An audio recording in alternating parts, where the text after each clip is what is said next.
शहरातील रेल्वे पुलाखालील बोगद्यातील त्रुट्या दूर करून पावसाळ्यात साचणाऱ्या पावसाच्या पाण्याचा योग्य निचरा होण्यासाठी कायमस्वरूपी उपाययोजना करावी। त्याचप्रमाणे नंदुरबार मार्गे पुणे जाण्यासाठी रेल्वे सुरू करण्याची मागणी शिवसेनेचे संपर्क प्रमुख आमदार चंद्रकांत रघुवंशी यांनी पश्चिम रेल्वेचे जनरल मॅनेजर प्रदीप कुमारजी यांना निवेदनातून केली आहे।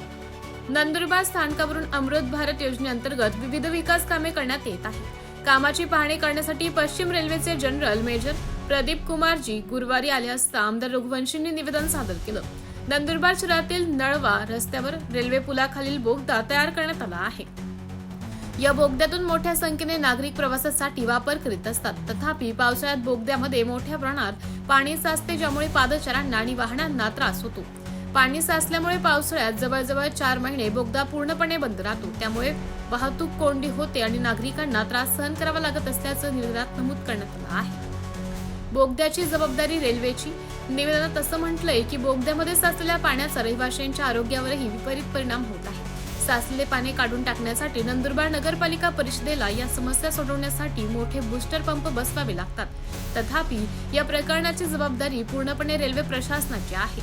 राज्य शासनाने या अंडरपासच्या बांधकामासाठी नगर परिषदेमार्फत रेल्वे विभागाला 2,96,00,000 रुपये दिले आहे। 7 वर्षांनंतरही काम असमाधानकारक। बोगदा पूर्ण होण्यासाठी 7 वर्षाचा दीर्घ कालावधी उलटूनही काम समाधानकारक ठरलेलं नाही।